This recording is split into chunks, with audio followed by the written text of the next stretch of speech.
اور یہ بات یاد رکھیے کہ ہم جنت میں اسی وقت جا سکتے ہیں جب ہماری موت مومن کی حالت میں، مسلمان کی حالت میں آئے گی، تبھی ہم جنت میں جا سکتے ہیں۔ اگر ہماری موت کفر کی حالت میں آتی ہے، شرک کی حالت میں آتی ہے، بے نمازی کی حالت میں آتی ہے، تو ہم جنت میں نہیں جا سکتے، ہمارا ٹھکانہ جہنم ہوگا۔ آئیے اس کے تعلق سے دیکھتے ہیں نبی صلی اللہ علیہ وسلم نے کیا فرمایا۔ ان سہل بن سعد رضی اللہ عنہ قال قال رسول اللہ صلی اللہ علیہ وسلم، سہل بن سعد رضی اللہ عنہ سے روایت ہے کہ نبی صلی اللہ علیہ وسلم نے بیان کیا، وَإِنَّ أَحَدُكُمْ لَيَعْمَلُ عَمَلَ أَهْلِ النَّارِ وَإِنَّهُ مِنْ أَهْلِ الْجَنَّةِ وَيَعْمَلُ عَمَلَ أَهْلِ الْجَنَّةِ وَإِنَّهُ مِنْ أَهْلِ النَّارِ۔ تم میں سے ایک شخص ہوتا ہے جو پہلے جنتیوں والا عمل کرتا ہے، نیک عمل کرتا ہے، اچھے عمل کرتا ہے، یہاں تک کہ وہ جنت سے اتنا قریب ہو جاتا ہے، اتنا قریب ہو جاتا ہے نیک عمل کرتے کرتے کہ اس کے درمیان، جنت کے درمیان ایک بتہ یا ایک ہاتھ کا فاصلہ رہ جاتا ہے، کہہ لیجیے نبی صلی اللہ علیہ وسلم نے کیا۔ پھر اس کے بعد میں وہ آدمی آگے چل کر کے مرتد ہو جاتا ہے، اسلام سے پھر جاتا ہے، یا کہہ لیجیے گمراہ ہو جاتا ہے، ہدایت کے راستے سے دور ہو جاتا ہے، اور پھر اسی حالت میں اس کی وفات ہوتی ہے، اس کا انتقال ہوتا ہے، اور وہ آخر میں جہنم میں چلا جاتا ہے۔ زندگی بھر پہلے خوب نیک عمل کیا، لیکن آگے چل کر کے بگڑ گیا، ہدایت کے راستے سے دور ہو گیا، گمراہی کے راستے کی طرف چلا گیا، ضلالت کے راستے کی طرف چلا گیا، اور اس حالت میں اس کی وفات ہوئی اور وہ جہنم میں چلا گیا۔ اور تم میں سے ایک شخص وہ ہوتا ہے جو پہلے جہنمیوں والا عمل کرتا ہے، خوب برے عمل کرتا ہے، خوب گناہوں کا کام کرتا ہے، پہلے بچپن میں یا نادانی میں خوب غلط کام کرتا ہے، لیکن پھر آگے چل کر کے وہ سدھر جاتا ہے، وہ ہدایت کے راستے پر آ جاتا ہے، اللہ رب العالمین اس کو ہدایت دے دیتا ہے، وہ ہدایت کے راستے پر چلنے لگتا ہے، اور اسی حالت میں اس کی وفات ہوتی ہے اور وہ جنت میں چلا جاتا ہے۔ زندگی بھر پہلے خوب غلط کام کیا، خوب گناہوں کا کام کیا، لیکن آگے چل کر کے اپنے آپ کی اصلاح کر لی، ہدایت کے راستے پر آ گیا، اور اسی حالت میں اس کی وفات ہوئی اور وہ جنت میں چلا گیا۔ اس کے بعد آگے بیان کیا، وَإِنَّمَا الْأَعْمَالُ بِالْخَوَاتِيمِ، عمل کا دار و مدار خاتمے پر ہے۔ جو شخص اس دنیا سے جس حالت میں جائے گا اس کو اسی حساب سے بدلہ دیا جائے گا، جس کی موت جس حالت میں آئے گی اس کو اسی حساب سے بدلہ دیا جائے گا۔ اسی طریقے سے اللہ رب العالمین نے بیان کیا قرآن مجید کے اندر، سورہ آل عمران کے اندر، سورۃ نمبر 3 پارہ نمبر 4، پارے کا نام ہے لن تنالوا البر حتى تنفقوا مما تحبون، یا ایھا الذین آمنوا اتقوا اللہ حق تقاتہ ولا تموتن الا وانتم مسلمون۔ اے مومنو، اے ایمان والو، تم سب کے سب اللہ رب العالمین سے ڈرو، اس طرح سے ڈرو جیسے اللہ سے ڈرنے کا حق ہے، ولا تموتن الا وانتم مسلمون، اور تم لوگوں کو موت نہ آئے مگر ہاں اس حالت میں کہ تم مسلمان ہو، یعنی تمہیں مسلمان ہی کی حالت میں موت آنی چاہیے۔ یہ اللہ نے واضح کر دیا کہ اللہ نے تمہیں مسلمان بنا ہے، مومن بنایا ہے، تو تم اللہ سے ڈرو، اور جب ایک دن مرنا ہی مرنا ہے تو مسلمان ہو کر کے ہی مرو۔ اسی طریقے سے حضرت ابراہیم علیہ السلام اور حضرت یعقوب علیہ السلام، ان دونوں نے بھی اپنے بیٹے کو اسی بات کی وصیت کی تھی، جیسے کہ اللہ رب العالمین نے سورہ ال عمران کے اندر ذکر کیا اس چیز کو، سورہ بقرہ کے اندر سورۃ نمبر 2 پارہ نمبر بھی 1 ہے، الف لام میم کے اندر،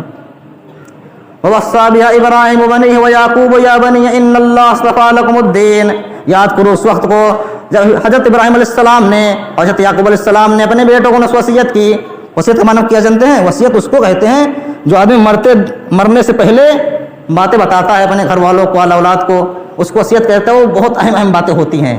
تو اللہ نے بیان کیا، یاد کرو اس وقت کو جب حضرت ابراہیم علیہ السلام نے اور حضرت یعقوب علیہ السلام نے اپنے بیٹے کو وصیت کرتے ہوئے فرمایا، یا بنی ان اللہ اصطفیٰ لکم الدین، اے میرے بیٹو، اللہ رب العالمین نے تمہارے لیے اسی دین کو پسند کیا ہے، اسی اسلام کو تمہارے لیے منتخب کیا، پسند کیا ہے، لہذا تم اسی اسلام پر چلنا، اسی مذہب پہ چلنا، ولا تموتن الا وانتم مسلمون، اور تم سب مسلمان ہو کر کے ہی مرنا۔ یہ اللہ نے بیان کر دیا۔ تو اب سوال یہ ہے کہ ہماری موت مسلمان کی حالت میں کب آئے گی؟ تو اس کا جواب یہ ہے کہ ہمیں اللہ اس کے رسول کے حکم پر چلنا چاہیے، گناہوں سے، نافرمانیوں سے اپنے آپ کو دور رکھنا چاہیے، اور اس کے ساتھ ساتھ ہمیں اللہ سے دعا بھی کرنی چاہیے کہ اللہ ہمیں موت دینا تو اسلام کی حالت میں دینا، ایمان کی حالت میں دینا، اس کی دعا بھی کرنی چاہیے۔ بند دوں جیسے کہ نبی صلی اللہ علیہ وسلم نے ایک حدیث میں بیان کیا کہ تم میں سے کوئی شخص موت کی تمنا بالکل نہ کرے، کسی مصیبت آنے کی وجہ سے، پریشانی آنے کی وجہ سے تم میں سے کوئی شخص موت کی تمنا بالکل نہ مانگے، بالکل نہ کرے، ہرگز نہ کرے۔ ہاں اگر اس کو موت کی تمنا کرنی ہی ہے تو اس انداز میں کرے، کیا اللہم احیینی خیرا لی، اے اللہ رب العالمین تم مجھے اس وقت تک زندہ رکھ جب تک میری زندگی میرے لیے جینا بہتر ہو، وتوفنی اذا کانت الوفات خیرا لی، اے اللہ رب العالمین تم مجھے اس وقت تک موت دینا، اس وقت موت دینا جب موت میرے حق میں بہتر ہو۔ کیا بات ثابت ہوئی؟ اے اللہ تم مجھے اس وقت تک زندہ رکھنا جب تک زندگی میرے لیے بہتر ہو، اور جب موت دینا تو اس وقت موت دینا جب موت ہمارے لیے بہتر ہو۔ یہ دعا کرنی چاہیے۔ اسی طریقے سے مومن کی حالت میں، مسلمان کی حالت میں موت آئے، اس کے لیے ایک دو آیت میں بیان کر دیتا ہوں، وہ دعا پڑھنی چاہیے۔ اور آپ کو جب موسیٰ علیہ السلام کا اور فرعونیوں کا مقابلہ ہوا تھا جادوگری کا، تو فرعونی لوگ ہار گئے تھے، موسیٰ علیہ السلام جیت گئے تھے۔ تو فرعون کے جو جادوگر لوگ تھے وہ جب دیکھے کہ مطلب موسیٰ علیہ السلام جیت گئے ہیں تو ان کو یقین ہو گیا کہ موسیٰ علیہ السلام حق ہیں، سچے ہیں، نبی ہیں، پیغمبر ہیں۔ تو ان لوگوں نے اسلام لے آیا، فوراً انہوں نے اسلام قبول کر لیا۔ تو اس کے بعد فرعون نے ان کو دھمکی سنائی جادوگروں کو کہ تم نے مجھ سے پہلے تم لوگ ایمان لے ان پر، اب میں تم لوگوں کو قتل کر دوں گا، تمہارے ہاتھ پیر کاٹ دوں گا، تمہیں سولی چڑھا دوں گا، دھمکی سنائی فرعون نے۔ تو جادوگروں نے کہا نہیں، اب تم مجھے جو کرنا چاہو کر دو، اب ہم لوگ اسلام سے نہیں پھر سکتے ہیں۔ اور اس وقت انہوں نے یہ دعا مانگی۔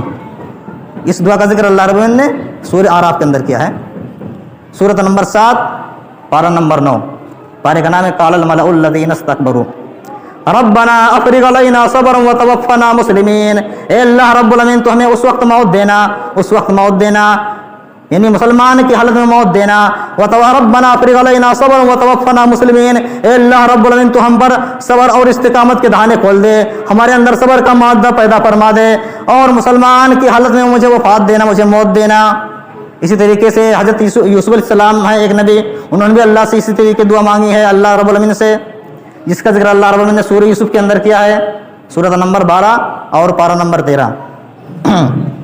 پارے کا نام ہے وما ابرئ نفسی ان النفس لامارۃ بالسوء الا ما رحم ربی۔ فاطر السماوات والارض، اے آسمان زمین کے پیدا کرنے والے، تو ہی میرا دوست، انت ولی فی الدنیا والآخرہ، تو ہی میرا دوست ہے زمین کے اندر بھی اور آسمان میں بھی۔ اے اللہ رب العالمین، اے آسمان زمین کے پیدا کرنے والے، تو ہی میرا دوست ہے اس دنیا کے اندر بھی اور آخرت کے اندر بھی۔ توفنی مسلموں، اے اللہ تمہیں مسلمان کی حالت میں وفات دینا، مسلمان کی حالت میں موت دینا۔